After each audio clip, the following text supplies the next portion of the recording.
Mga 12:30 san udto, gimpakadinak didi sa nakong bugto kay para magpa-makeup kami.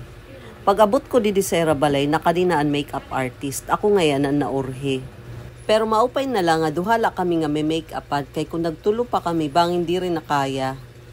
Diri gadak mahilig magpa-makeup pati magpaayos sa nakong buhok. Pero na akong bugto na sugad, ayaw ko no para magbago daw ko na akong hitsura.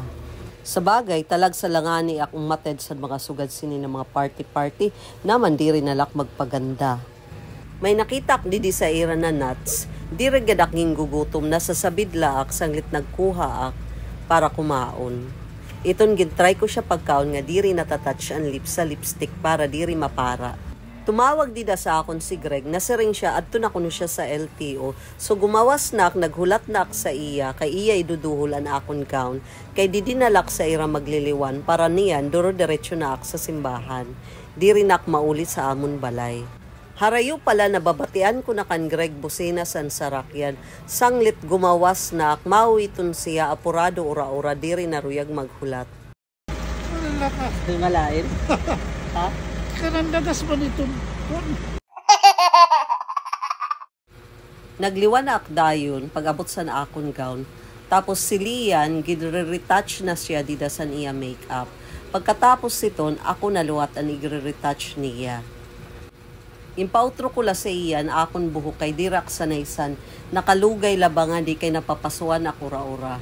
Kasuot ngayon san akon gown, kaysan pagpatahi namon sitol sa nagpasukol ak, 57 kilos 0.5 ak. Yan na 58.5 kilos na ak. Asya iton nga medyo suot siya. Waray ko nala siya ipautro kay ginduhol man ito nira didi sa akon sa balay. Ginhubyan ak pagkadto, gimpirit ko nala siya. Mao na ngayon ini pagtikalagards ka na more on simbahan, balay ka nala. Pagkatapos sa misa, nagpa-picture kami tanan, mao ito na nakakahigaraan, bagabaan kasal, pagkatapos ang kasal, nga tanan na mga ungay, nagpapa-picture. Sobra kasot sa akon gown ngayon, ang shape sa niya, os-os, adto sa igbaw, tapos sa akon os-os, adididi sa ubos. Danay akon ito siya ginuubos nga di para di rin mahalata. Pero, okay man la siya, na okay naman la, di rin naman ito siya gipapansin nera.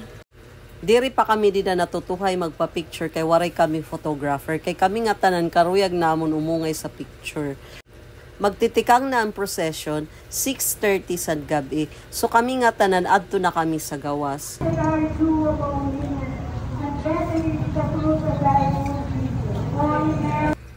Pagkatapos ang procession, madiretso kami sa White House para iduhol ang Santos dito sa Balay, San Hermana.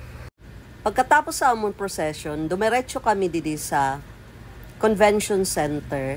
Gintawag na kami didi nga tanan ng mga past hermanas kay niyan taud-taud tatawagon na amon mga ngaran usa-usa para rumampa kami. Tapos, napansin kami ni Angel, an hermana bayan nga adlaw. Karuyag daw niya magpa-picture sa amon. Sanglit amon nala siya ginpatungyuan. Pagkatapos sa amon mga pangaon guys, may intermission number, nanayaw sira, may waltz, may pasadoble, may pa-games, basta tanan nag-enjoy ura-ura. Tapos napansin ko, waray nanguli, mintras diri patapos ang party. Asya kaupay. May pagod siya giveaways guys, iton an kuan, cups, duha nga mugs, kita ala niyo kaupay. Kaupay sa diya surod lalo adaman, duha, pag Starbucks, tapos in siya, jewelry box. First time ko talaga umattend sugad sini nga mga party ba, kaupay ura-ura nga kagrande as in sulit ani mo pag an effort mo ba ang pagliwan, ang pagpa-makeup. Thank you ngaya sa Hermana. Thanks for watching everyone. Bye.